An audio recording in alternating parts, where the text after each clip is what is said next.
Matthieu, chapitre 14. À cette époque-là, Hérode le tétrarque entendit parler de Jésus, et il dit à ses serviteurs : « C'est Jean-Baptiste, il est ressuscité, et c'est pour cela qu'il a le pouvoir de faire des miracles. » En effet, Hérode avait fait arrêter Jean.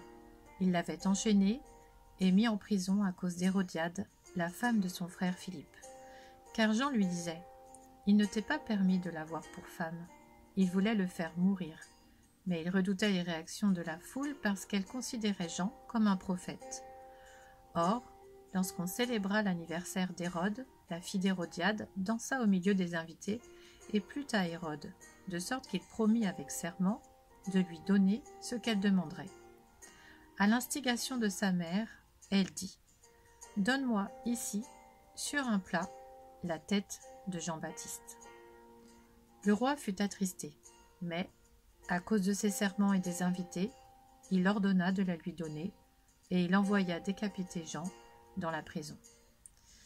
Sa tête fut apportée sur un plat et donnée à la jeune fille, qui l'apporta à sa mère. Les disciples de Jean vinrent prendre son corps et l'ensevelir.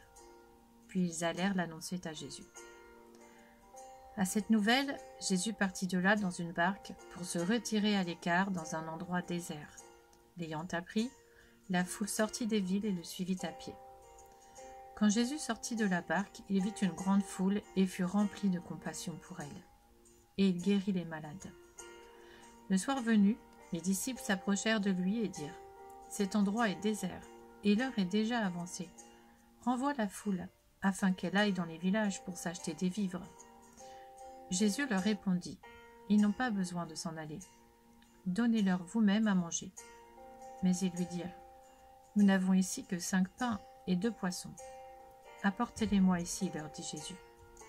Il fit asseoir la foule sur l'herbe, prit les 5 pains et les 2 poissons, leva les yeux vers le ciel et prononça la prière de bénédiction. Puis il rompit les pains et les donna aux disciples, qui les distribuèrent à la foule. Tous mangèrent et furent rassasiés, et l'on apporta 12 paniers pleins de morceaux qui restaient. Ceux qui avaient mangé étaient environ 5000 hommes, sans compter les femmes et les enfants. Aussitôt après, Jésus obligea les disciples à monter dans la barque et à le précéder sur l'autre rive pendant qu'il renverrait la foule. Quand il eut renvoyé, il monta sur la montagne pour prier à l'écart, et le soir venu, il était là, seul. La barque se trouvait déjà au milieu du lac, battue par les vagues, car le vent était contraire. À la fin de la nuit, Jésus alla vers eux en marchant sur le lac. Quand les disciples le virent marcher sur le lac, ils furent affolés et dirent : « C'est un fantôme !» Et dans leur frayeur, ils poussèrent des cris. Jésus leur dit aussitôt : « Rassurez-vous, c'est moi, n'ayez pas peur. » Pierre lui répondit : « Seigneur, si c'est toi, ordonne-moi d'aller vers toi sur l'eau. » Jésus lui dit : « Viens. » Pierre sortit de la barque et marcha sur l'eau pour aller vers Jésus.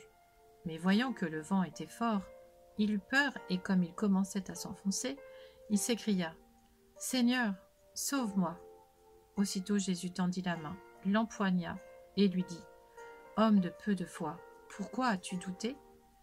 Ils montèrent dans la barque et le vent tomba.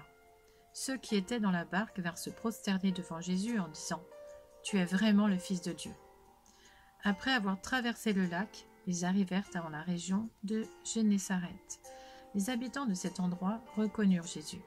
Ils envoyèrent des messagers dans tous les environs et on lui amena tous les malades. Ils le suppliaient de leur permettre seulement de toucher le bord de son vêtement, et tous ceux qui le touchèrent furent guéris.